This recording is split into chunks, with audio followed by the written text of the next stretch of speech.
Hey, everybody. Hello. Hey. Give me some love.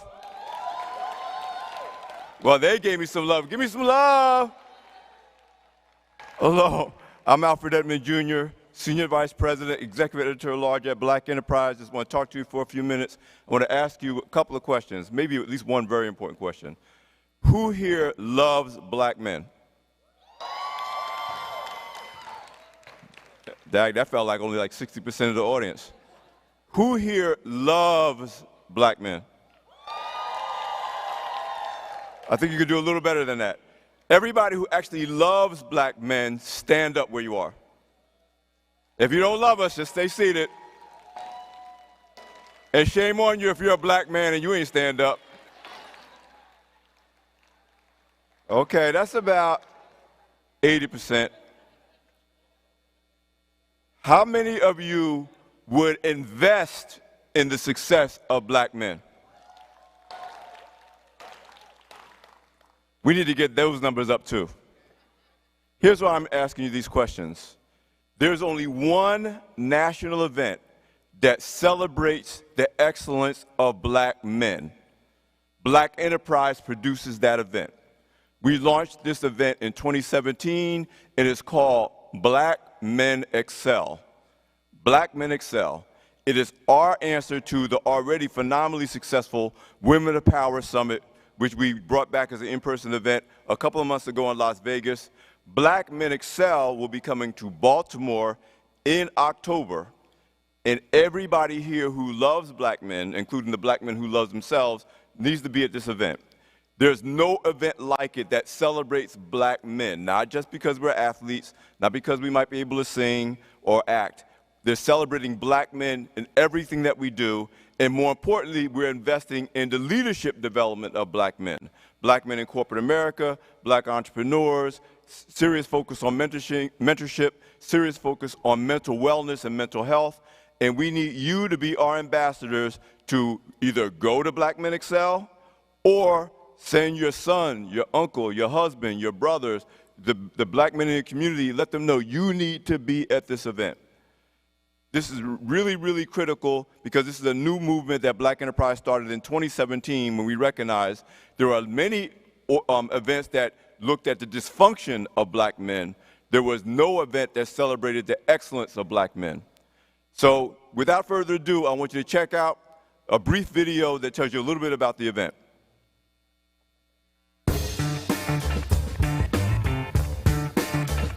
Celebrate the excellence in black men at the Black Enterprise Black Men Excel Summit.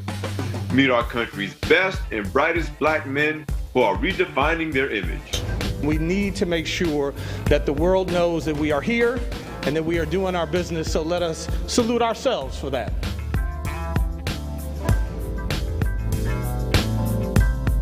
Be there this October 12th through the 14th at the Gaylord National Resort and Convention Center in National Harbor, Maryland.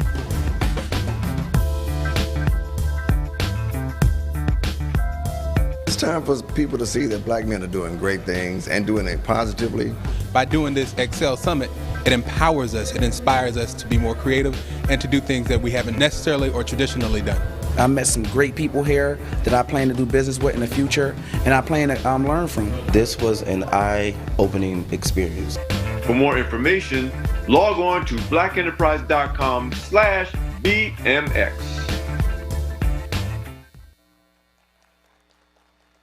Do you agree that this event is needed? Do you know somebody in your life, in your family, in your community, in your world that would benefit from being at a 2 or 3 day event that uplifts them instead of telling them what's wrong with them? I urge you to be our ambassadors to make sure everybody you know knows about Black Men Excel, and do what you can to get them to attend the event, and I promise you they will not regret it. We had very successful years in 2017, 2018, 2019. We had really strong virtual events during the economic shutdown during the pandemic, but we're coming back strong as an in-person event in Baltimore in October. Please make sure that we really get as many men there as possible, especially younger men. Do what you can. Are you with me? Spread the word. Thank you very much. Oh, next coming to the stage is my colleague, Deputy Digital Editor, Selena Hill.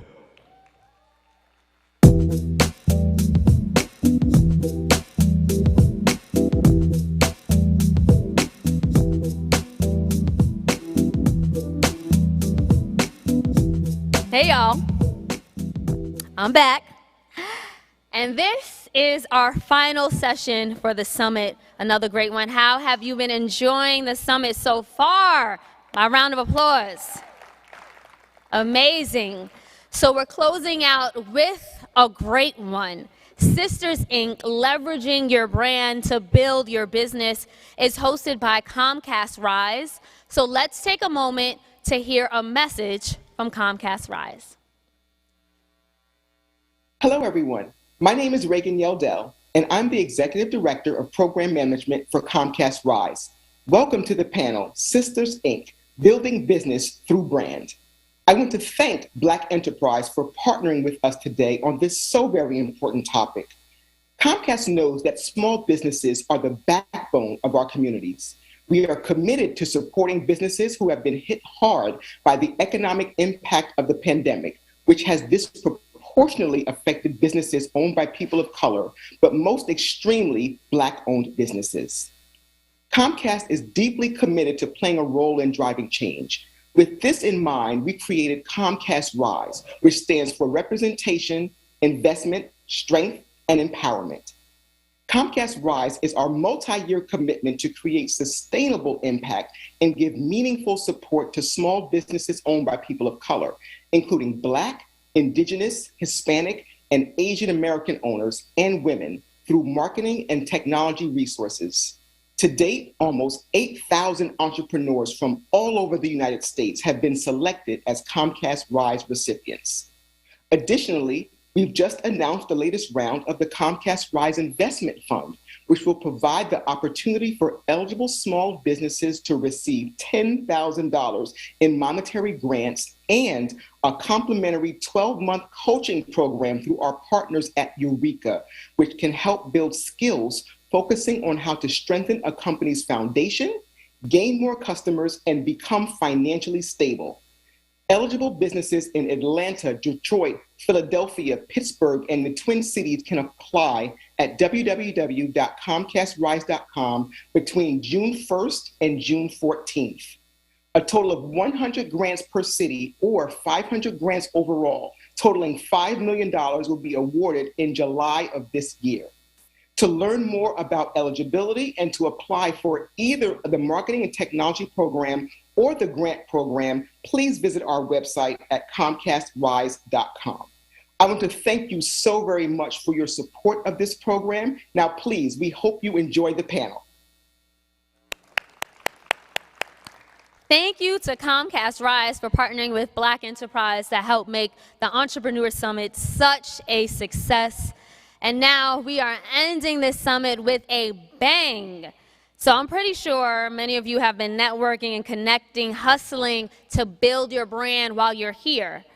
But once you've got that brand in hand, how do you get it to rocket your business into the stratosphere?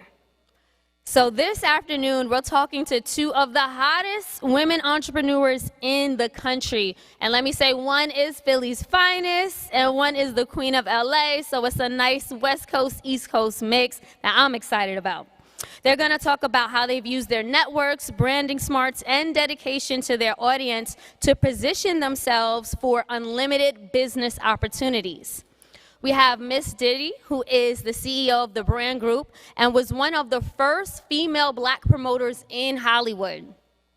The Brand Group clientele includes the National Basketball Players Association, AT&T, Kevin Hart, and the United Nations, Adidas, and Netflix.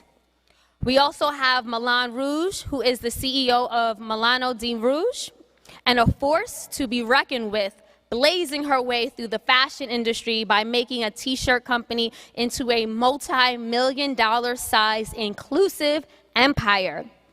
And our moderator is Black Enterprise's very own Vice President, Deputy Chief Content Officer, Alisa Gumbs. Please welcome Miss Diddy, Milan Rouge, and Alisa Gumbs. Well,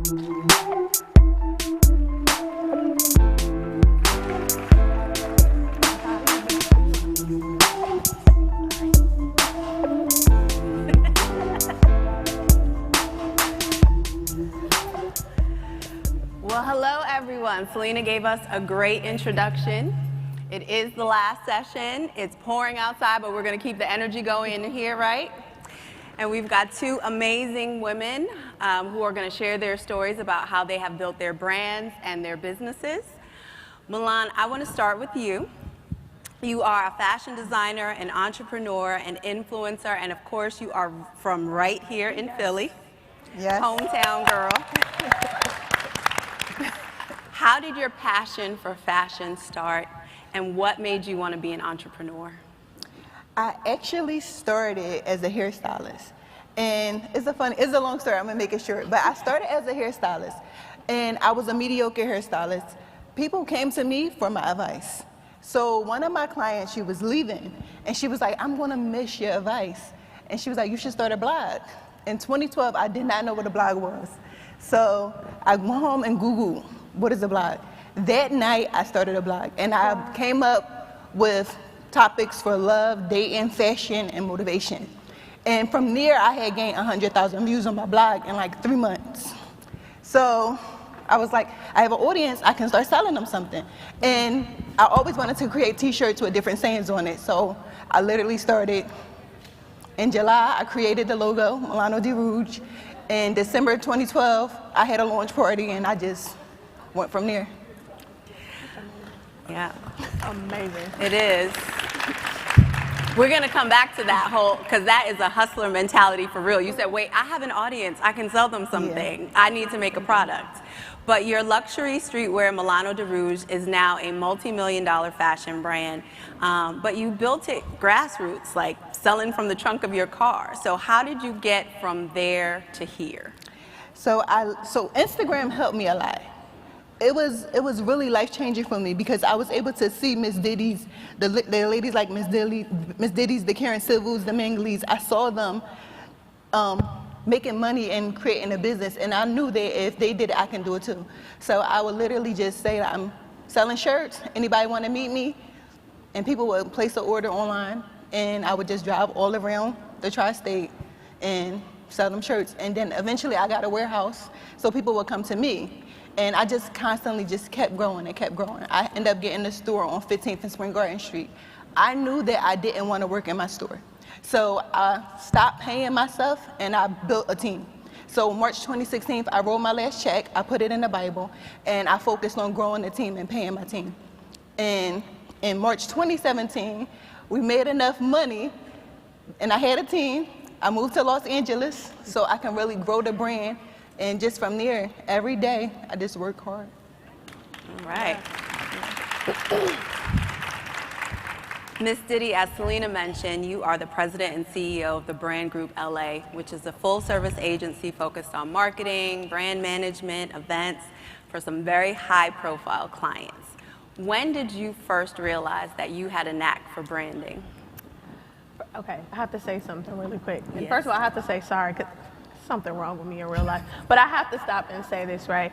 I want to really give honor to Milan Rouge here on her stage in her city, being a hometown girl and being here with her peers and her people and the people that look up to her. And as a girl, you know, I'm from Compton. I'm very proud to be from where I'm from. I know what it takes to give back to your community and to be the person that gives back to your community from your heart, and I've watched her do it her whole career, whether people understand it or not, and I just want to give you your flowers in your city on your stage, so I'm honored to sit here next to you. We're going to clap for that. Seriously. Yes. So yeah, I wanted to make sure I said that. Now, what'd you say now? When did you realize that you had a knack for branding? You know, I fell into, no. I'm a woman of God, I'm a woman of faith, and I believe in following God's dream for my life. And while I say that I fell into everything that I pretty much do, because it wasn't like, I want to do that, let me do that. It was more so, God, where am I supposed to go? What am I supposed to do? Where do you want me to show up? And that's how I navigated my life, and I still to this day. But my knack was that you know, I'm a hometown girl. I'm a girl from the inner city. I'm a girl from the neighborhood. I'm from Compton. Grew up with my friends, tried to figure out life, and I never steered away from that exact thing. So that showed up in everything I did in life. So my knack came from, all right, promoting seemed to be something that was natural because I was the girl that people trust. Yo, you gotta wear my Rouge girl, she popping like, oh, okay, well, Diddy said it, let's go. You know what I'm saying? And so I understood that my words had power from the beginning and that people trust what I say. And so that's really where my knack came from and just building on that. You just mentioned promoting. You spent years in the entertainment industry as a promoter. Why did you choose to make the leap into entrepreneurship, and what has that journey been like for you? Come on, leap. Well, one thing I do want to say is being a promoter is 100% entrepreneurship, and it's one of the most thankless jobs, I think, that people do not understand how hard it is to be and what you have to do and what you have to go through, how many people you have to deal with, the personalities, the entitlement, all of these different things in order to still keep your business running at a successful level. It depends on what you want to be. Me, I always wanted to be number one is most important to me in being successful at anything that I do. And so, you know, building from that place, that's what took me into the next level. Say, I really got to start my own agency, my own company. I was working with boys. All my guys were promoters. I still love them to this day. But I knew that if I wanted to get the recognition for the real hard work that I was doing, I would need to create something that was mine, and it would need to look like mine, coming from me, for people to identify it as, that's Miss Diddy. You're both marketing and branding geniuses, and so I want to talk about some of the strategies that have made you guys successful that we can share with everyone out here. Milan, you mentioned earlier that you started as a blogger. Your following that you built on social media allowed you to not just have an audience, but potential customers. Yes. Today you have 1.1 million followers on Instagram alone. Talk to us about the power of social media and specifically about the business opportunities you've gotten as a result of what you've built on social media. The power of social media, I feel like without social media, I feel like coming from the urban city, right? We only aspire to be what we see, you know?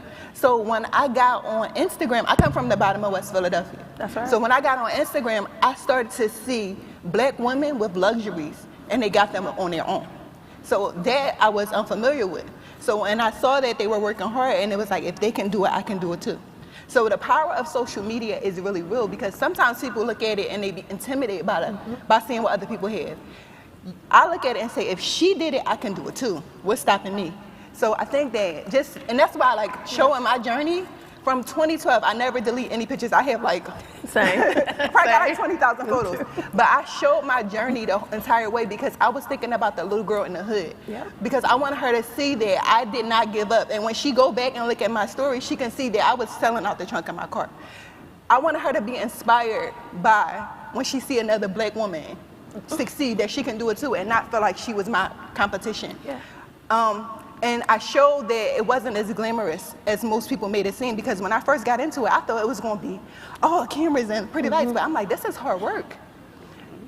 So I think that social media is really important, and if you share your journey and if you learn, so I would say follow 3 people that's in your industry.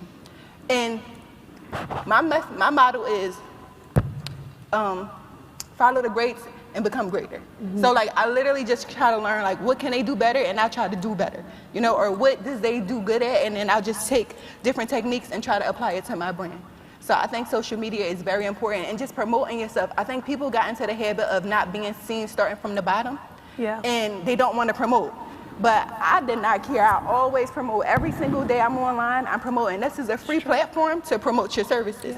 So I took it as that, and I always showed love to my customers, because without my customers, Milano de Rouge wouldn't be here. So I'm very grateful for that.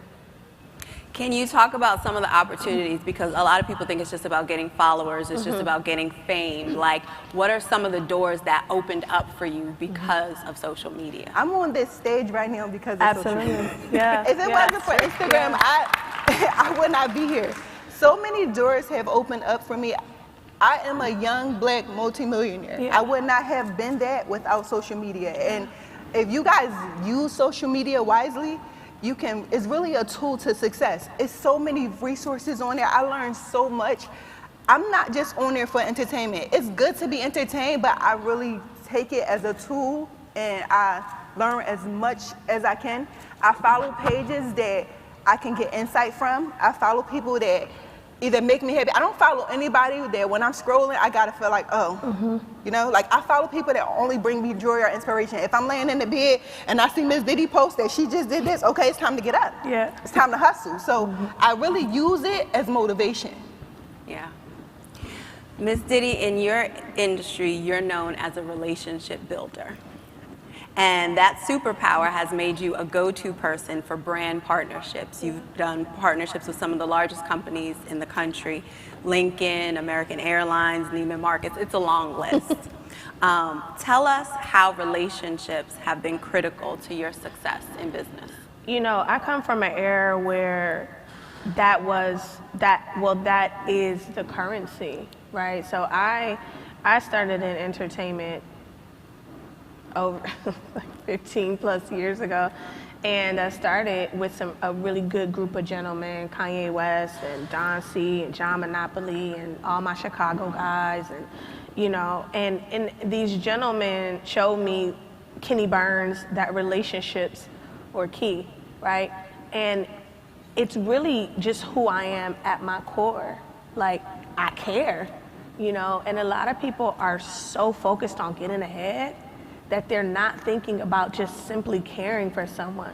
Like, you know what I mean? Like, oh man, okay, how's the baby doing? How's everything going? You know, I don't need anything from her. That wasn't the intent, you know? And a lot of people are so, I don't know, man, in this like twilight zone that you forget to be a real person. And there's people that I have incredible relationships with that I've never made money with. And I don't care. What's for me is for me, what's for them, and it's gonna come how it's gonna come. But I just genuinely care about people. And in turn, not basing everything on money and how can we da-da-da-da-da. Some things come around naturally. That's how you stay at the top of mind of people as well.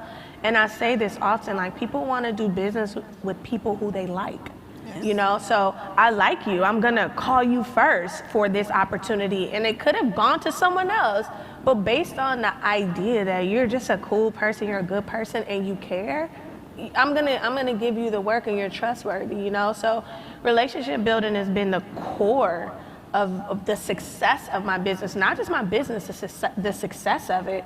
And, you know, it'll continue to be, because we're all humans at the end of the day. We're all going through things. We all have family issues. We all have issues of the heart.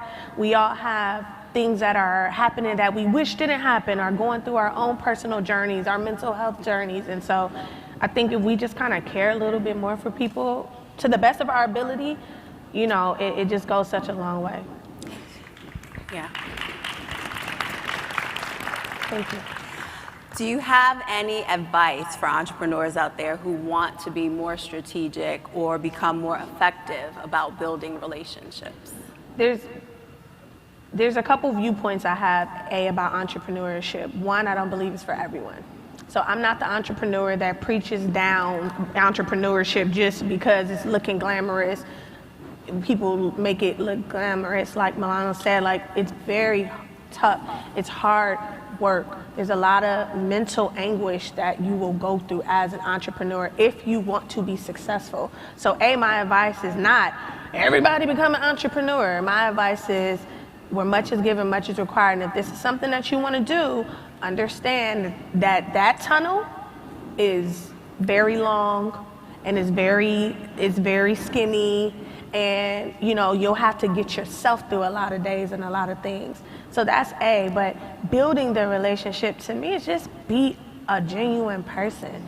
Like, I love social media, and I'm part from that era. And another part of my era is sometimes I despise what people do as soon as they put a camera up or think camera in your face, like, you can't build a relationship like that. There's plenty of times I'm around people and you don't see a quarter of what really happens in my life on social media, because it's about having that moment with that person, you know? So I just think if people learn themselves more and get with themselves more, then they'll be able to navigate better how to build relationships, because it's different for everybody. You know what I mean? It's funny, we were talking about signs in the back. I'm a Leo, and while I'm a lion for real, like, you know, and a lot of that piece of my personality has shown through my work, you know, I'm a huge introvert. Extreme introvert, and a lot of people don't know that, and they don't understand that she a Leo. Come on, Leo queen. You know, it's like, a lot of times I need to be by myself. I need to be quiet. I need to, you know, be with some water and get with God. And so relationship building is different for everybody, you know, but build the relationship with yourself first. Yeah. We talked a little bit about leveraging your followers. We talked a little bit about leveraging your network. I want to ask both of you this question about audience, because whether you come at it from a social media perspective or a marketing and branding perspective, you have to be able to reach an audience and inspire them to act. So what would you suggest for entrepreneurs to help them better connect with their audiences? I would say be as authentic as possible, because your audience will find you. So depending on what you want to do, for instance, if you want to cook and you love cooking, I would say turn your passion into a paycheck.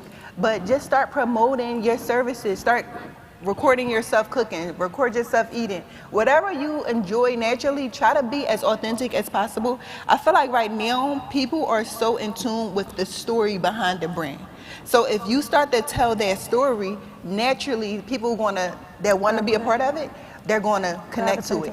A lot of times when we're building these brands, especially because most of us are the first generation of business owners, especially like being black, from where we come from, a lot of times we give up because our family and friends don't support us. But when you grow, you'll realize that you'll get support from strangers before your family. And it's not because they don't want to support you. They don't understand but honestly, it's not because they don't want to support you, you know? So don't look at it like that, because in the beginning, my mindset was like, oh my gosh, she's not even supporting me and she's supporting other people. But once I shift my mindset, it changed my life. It was that, was I being supportive to her? She's in school for nursing. Am I checking on her? So it's like we think because we are doing this amazing, great thing that everybody's supposed to be supportive of us.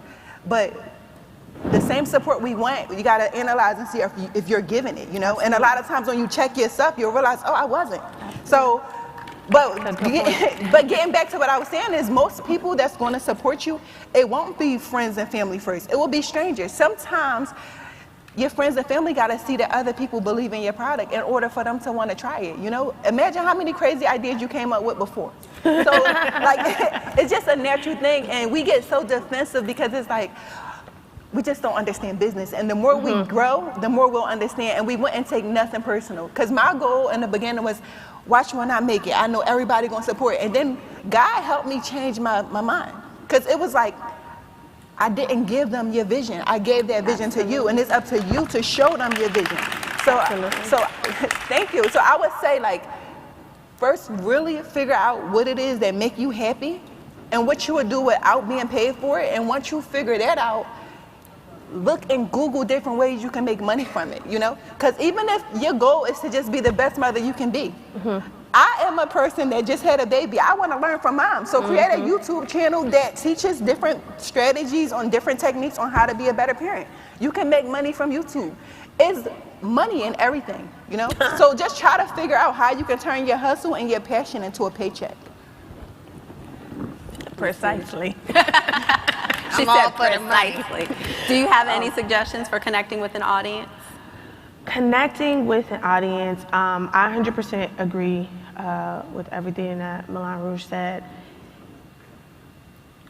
I think that people become so focused on trying to figure out the audience versus just doing a thing. You know, for me, for myself in my career, especially being the only woman promoter in Hollywood for so many years, it's only men, I had an advantage because I didn't have to look to the left and the right. I was just doing my thing. Like literally just like this, let me just do my thing. And I built my business around that same type of concept. Like, just do what we doing. Just let's do what we doing. Because a lot of times, for me in my career, I become a trailblazer in a lot of things. I was able to get in great spaces early on. And so I didn't have the luxury of being like, oh, that's done that way. So I just did what was good for me. And then they come, like I say, if you build it, they'll come, right? Like, so connecting with your audience, just exactly what you're saying, just be who you are. And don't worry about the analytics, the numbers. That's me. I'm not a big like analytics girl, numbers. I'm a cultural girl. You can't, this is what I do, this is who I am. I am really this person. I'm really from the hood. I'm really built my business brick by brick. I really took some losses that most people probably could never bounce back from. I may never discuss them. I may discuss some. You know what I'm saying? So just do what you're doing, and then who's supposed to come and supposed to be involved or whatever, they'll come. Some of them will be lessons, some of them will be assets, some of them will be liabilities. Strengthen your discernment in who you are as a person so that when all that all comes, you're able to navigate it. You've both talked about authenticity, and for both of you, your personal and professional brands are really intertwined because you are synonymous with your business. Sure. It's your actual lifestyle. Sure. So how do you create balance, or maybe boundaries is a better word there, about how much of yourself you're going to share? Because I know a lot of women find it overwhelming to constantly be branding themselves. Girl, let me get in here on this real quick.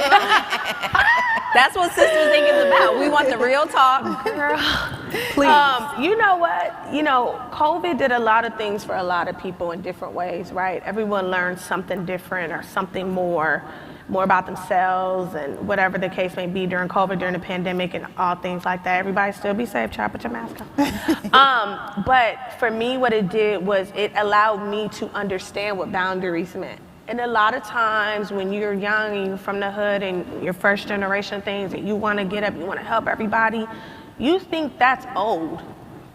That actually isn't old. What's old is how well you take care of yourself first. That's why it says, you know, when your cup runneth over, that's when you give, not before. And a lot of times we are giving so much from a place of depletion, you know, and then we're wondering why we're drained and why we're tired, why we're resentful, why we're mad, why we're brokenhearted. Because you can't pour from an empty cup. You can't pour, and the cup be low, you know. And so, you know, for me, it's like I learned boundaries, and I learned that I was supposed to have boundaries. I didn't even know it was okay to have them. You know what I'm saying? Like, I didn't know. I was like, oh, I can have these? Oh, right, I can, you know? And I say that because I learned that in the pandemic. My company has been blessed and fortunate to be able to have, you know, we do about 50, 60 events a year. And that's just event-wise. That's not even all the other work that I did. And the slowing down for me was incredible, because I needed to step and say, hold on. What am I doing? How much of this am I doing?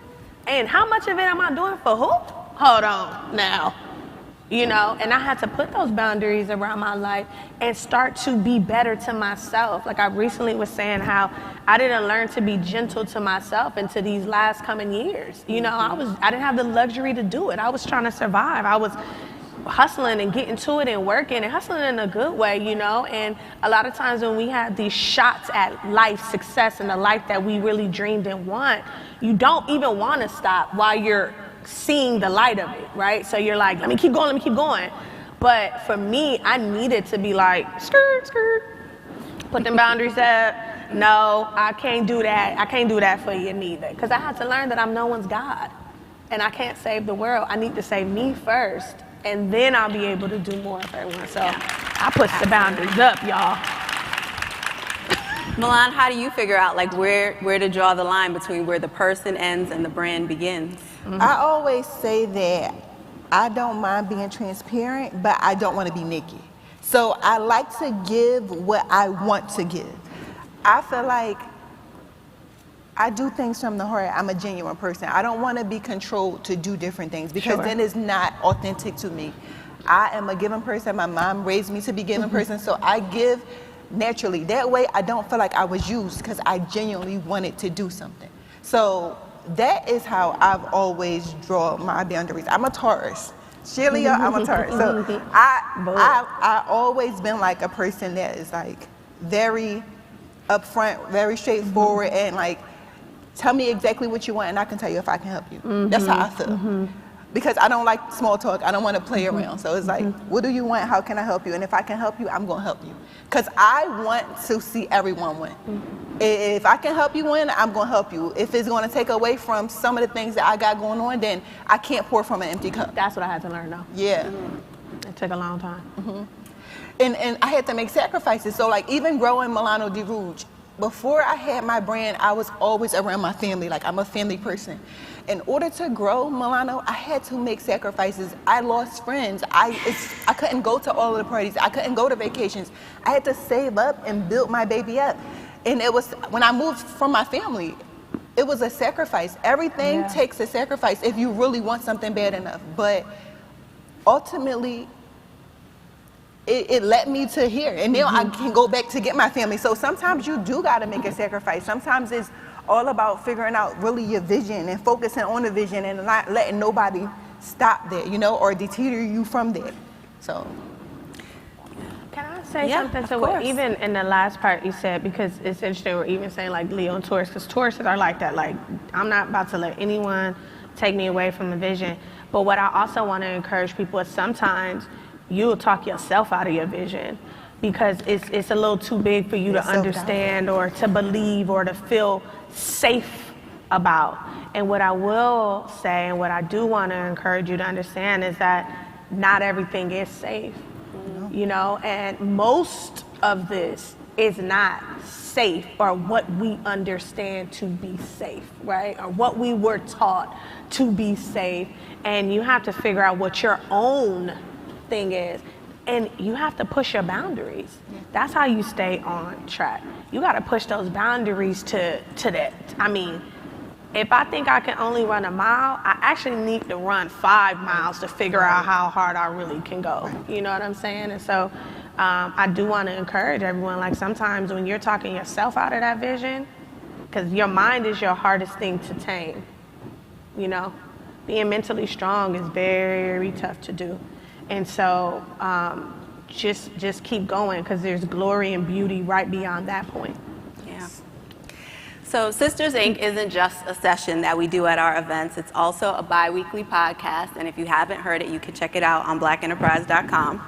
But in the intro, I say that on every episode, we sit down with one successful CEO and talk about how she slays the challenges of being a Black woman in business. One of those challenges is not being taken seriously. And I know that that is even worse for younger women, for attractive women, and for women with celebrity connections.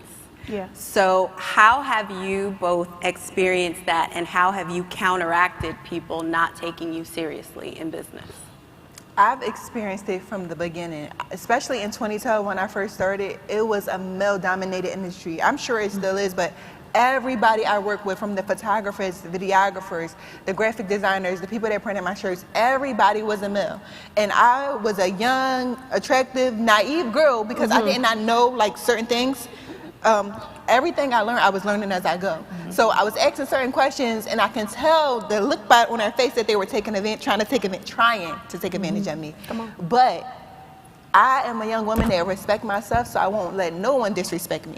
So I always came with that approach was like, I don't mind asking a question because I feel like no question is stupid, but you want to respect me, you know? And when I'm working with people, is like, I don't want no handouts. I worked hard from the moment I started, and I worked every single day, even when I gave birth. So I don't want no handouts. You want to respect me. And it been times when I went into rooms and I know that they underestimated me, but I don't mind being underestimated, you know? My track record, my sales, my company, it speaks for itself. It's been so many times when I walked into a room and I saw the look on their face until I opened my mouth and they saw and they heard that I knew exactly what I was talking about. And that's when they gave me the respect. So you did that. I don't want to say a certain situation, but after I left, they called me back to speak at the school because they wanted me to teach the the program entrepreneurship. But when I first came in, they just looked at me like, I just saw it on their face, you know. But I'm used to that, so I don't mind being an underdog. That's why I know as a black woman, I gotta work twice as hard, and that's why I do it, because then it's gonna open up a door for the next generation to get through easily. Yeah. I know you experienced that. Okay, so here's the thing. I'm gonna say something that is gonna rub people some ways, and it's just what it is, right? What I understand and what I learned as a woman is this.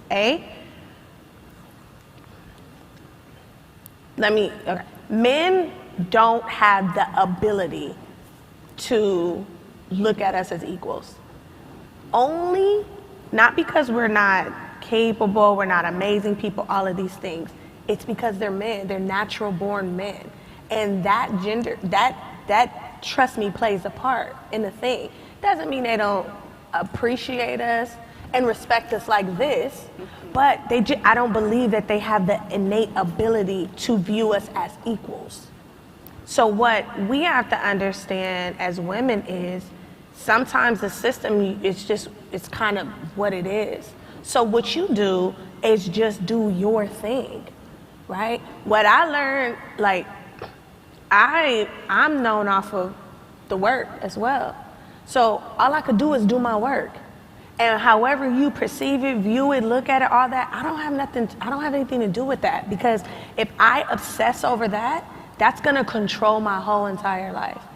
And as a woman and as a person that is self-taught, just like Milan Rouge, like, you know, in being a young girl from the inner city and being the first in my, like, I have some great success in my family, but being the first of my kind and my family and my generation, things of that nature, I can't worry about everything else outside of me. That'll drive me insane. Also, when I used to be a hothead, like, turn, like. You? What? Right, she was funny. I was a hothead, like, I'm not dealing with no disrespect under any level anyway, so I had so much energy. As soon as I walk in with that, I worked in the male-dominated industry, just saying I'm a promoter, I'm in the club, like, I already got a energy about me, so I wasn't playing none of that at all, you know, and I had to learn to calm that down as well, because it was taking over, it was terrible. But, you know, what I do know as a woman is you just gotta do your thing, and everything will fall where it's supposed to fall. There's people I haven't worked with because they don't, you know, understand it. And like, I remember I was, this production company has always come to me about television shows and things of that nature. So I was negotiating a deal, and it was when Black Panthers had came out, when it had came out, and it's when they did $1 billion. Mm-hmm. I was so turned up in the next meeting right after they did $1 billion, and they was playing that whole like you a little black girl type of like look. I went in there, turned. I did everything but hop on the table. Like, bro, we just did $1 billion. All black cat. What are we talking about? You know? And you just gotta know what you know. You know, this is our culture. This is what we eat, breathe, and sleep. This is who we are. And this is what these companies and these brands and these people have built based off of who we are as a people. You gotta hold that close, near and dear, and walk in and just kill it. So, earlier, we spoke about building relationships. Yesterday, during one of our sessions, Zakiya Blaine, who's the founder of FBF Body, spoke about how after she became a millionaire, she was intentional about making friends with and surrounding herself with other black women millionaires. Oh. Because as black women, we need a support system of other black women who can understand where we are. How did each of you go about building your professional tribe? You want me to go? Oh, that's a great question. So in 2018, I created the Womanaire Club. Yes, you did. And I created this club because I felt like being my only friend that has a business, it was hard to ask your friends for advice because they didn't understand the problems and situations that I go through as a businesswoman. So just by the different things I was facing, I wanted to create a club for different women that we can share resources, we can call each other and ask questions, it would take us months to figure out the answer, and someone that already been through it can just answer the phone and say, hey, all you gotta do is this. So just creating that club, it was something that I needed. And not only did I need it for the resources, I needed it because I was the one that everyone came to with their problems. Because I was the breadwinner. And when everybody come to you with your problems, you don't have no one to even tell your problems to. So with this club, I created a club where we have a retreat once a year. And when we have this retreat, we have a therapist come. Because a lot of black bosses, we don't have nobody talk our problems to. So, and sometimes we don't even want to go to a therapist. So I had a therapist come to us, and we did 30-minute segments together, and then we did individual segments. I seen women that was so strong and powerful leaving out these rooms in tears, coming out and just giving us hugs because they needed it. We have a chef cooking us 3 meals a day, a nutritionist, we have yoga. It's just a work, and we have a workshop. So it's just something that I felt that I needed, and I wanted to create something that I needed. And it's a beautiful club, and I encourage them to do their own retreats. I'm not the type of person that say, oh, because I created this, I want to be the only one. No, we need more of this. I told them, when y'all leave, go to y'all towns and create it. And I've seen about 4 different women that was a part of our club create their own subdivisions, and it's a beautiful thing to see. Beautiful. That is. Yeah, that's amazing. Do you want to talk about how you built your girl boss group? I think it's ever evolving, and I say evolving because it's not changing. It's more so sometimes you connect with a new sister and you say, we're like-minded in ways, right? And you continue to build that. And that's the beauty of this business and being able to meet so many incredible people, and I'm so grateful for that. I was fortunate to grow up with a group of friends that we all stayed friends since we were children into adulthood, and some things happen differently in our friendships, and because we're all grown now to women and we all have different ideologies now and things like that, but the core of us has kept us together. So I was very fortunate with that, and I still work in my hometown, you know what I mean? But as I evolved in business, you know, it was hard for me to trust because all I knew was my friends I grew up with. So as you continue in this business, what is not discussed is how much you will stop trusting people. It's a real thing because things happen, you know, and things happen that you would never imagine. Friends betray you, people betray you, business deals go awry and things like that. And it's tough, you know what I'm saying? So I just build as I kind of go along, and if I feel that person, you know, has a genuine connection and cool, like we connected years ago. We don't have to see each other every day, you know, but the respect is there, top, you know, the love and the support is there, and that's the most important thing. So sometimes you see sisters and you build with them. It doesn't mean that you have to see them every day or you got to talk every single day, but to know, I know she's looking at my work and she knows I'm looking at her work, and sometimes that's strong enough to be like, all right, but I know she's looking at, it's, you know, our little heart faces or emojis or something like that. It's like, all right, boom, she proud of that. That matters, yes. You know? So I think it's ever evolving for me. And I'm grateful for the women that I have already connected with in my professional career. We're going to take some questions from the audience, so if you guys want to start lining up to ask questions. While they're getting there, I'm going to ask you both. Don't y'all be shy. Events like this are... We don't bite. We don't bite, y'all.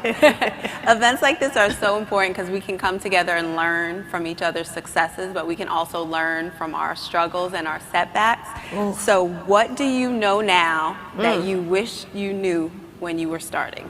Jesus. So much. God. It's so much I know now that I wish I knew when I was starting.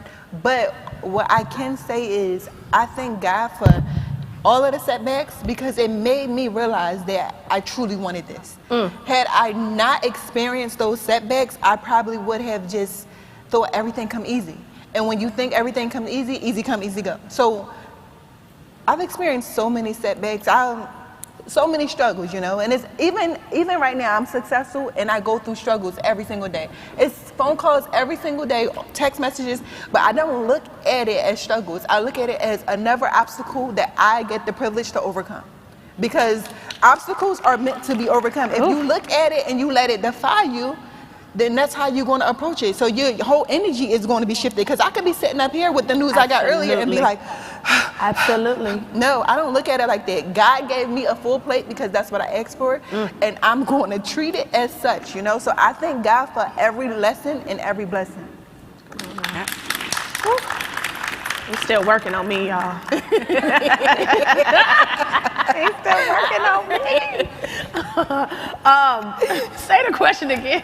What do you know now that you wished you knew? You know what? Man, this is gonna be surprising too. I used to be a really nice, sweet girl, right? I still am at the core of me. But I would tell myself earlier on that it's okay to be shrewd in business. Not to a point that not anything that is against anyone else, but it's okay to be tough in business. And it's okay to protect yourself in business. And it's okay, and you should not take things personally. You know, for me, because relationship building was at the core of my business and at the core of who I was, it also was tough because I got taken advantage of a lot in business. I was a girl, knew everybody. I had all the, you know, I'm here, I'm there, I know such, so it's easy. Diddy, we need that. I'm like, okay, cool, like, you know, whatever, because that was my heart. So if I knew, I would put boundaries up earlier, and I would learn to be a bit more shrewd so that I can focus in on what I need to do. Okay. Our first question. Hi, how y'all doing? Hi. My name is Malaysia. I am the curator of a series of unique creative events called Almost Famous. Milano, I actually interned for your company my junior year of college as a graphic designer, so it was nice to finally meet you. I never got to meet you. Thank you. My question is, as a creative, I know that we probably have about 1,000 new ideas a day. How do you guys navigate through those ideas and prioritize those ideas? Like, I know that some might not necessarily be profitable or for your business, and I know that you probably put a lot of focus, most of your focus, into your business, but how do you prioritize that and balance that? Well, nice to finally meet you. Thank you so much for being a part of the growth of our company. Of course. I would say, yeah, we get 1,000 ideas, right? But what idea is giving you the most passion? Which idea is making you feel alive again? Because you got so many ideas, and sometimes we focus on the idea that's going to bring money. But if you're not really passionate about it, you're going to probably throw that idea out the window. So figure out the idea that's giving you that passion and that's giving you that spark and that's just making you feel alive, and just focus on that, you know? And you can still write down all of your ideas, because I've been literally checking off my to-do list from 2015. So it's just write them down and date them and then just go back to them. But right now, prioritize the ones that you feel is going to just make your soul come back alive, you know? Okay, thank you. I want to tap in on that too. I totally agree with everything. Also, congratulations on being an intern for her company. It's something to be honored and respected when you are able to work, you know, in the beginning of your career for a company like her. But one thing you'll know is, as you grow your business, whatever business this may be, and as you grow yourself, you'll change. So sometimes you're in a place in your business where you want to do exactly what's passionate for your business. Sometimes you're in a place in your business where it's all about the money, and that's okay too. Sometimes you're in a place in your business where you're doing nothing and you're retracting things and you're figuring out things. Sometimes you're in a place in your business where you're just being creative. Sometimes you're just being strategic. Just figure out where you are. You know what I mean? And honor that place. Because sometimes in my business, I'm only talking about money. I'm not talking about nothing else. Don't come to me about nothing. I'm talking about big money. So sometimes I'm in a place in my life where I'm like, you know what? All I'm doing is community work right now. I ain't doing nothing else. I don't care what type of money comes my way. So it just depends on where you are. So get closer to yourself and honor what place you're in. Thank you so much. Thank you for that question. And I have to thank these women. We are unfortunately out of time to talk with them. I know already, but they have been amazing, sharing all the things that they have learned as they've been building these super successful businesses. So thank you, Milano. Thank you, Miss Diddy. Everyone, please join me in thanking them. Thank you. Dang, we ran out of time. We sorry.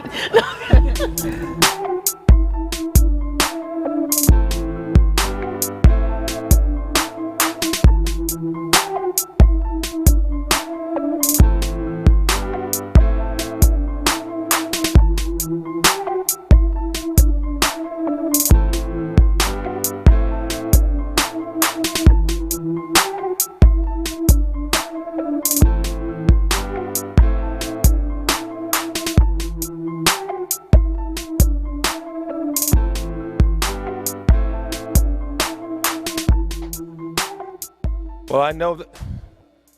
Let me take a moment to thank all of you for attending the Black Enterprise Entrepreneurs Summit here in Philadelphia. Give yourselves a round of applause. Everyone here in Philadelphia, I hope that you found the event to be a worthwhile event. I hope you learned a lot. I hope you were able to network a lot. I'm all that stands in between you and food and drink, so I'm not going to take a long period of time. But I do want to thank, in particular, the Black Enterprise staff, who's done a tremendous job. Many of them are behind the scenes who you've not seen, but if you do see them and run into them, thank them for all of their hard work. I would appreciate you all being here. Enjoy the rest of the conference, enjoy the reception, and we look forward to having you attend an upcoming Entrepreneurs Conference. Good night.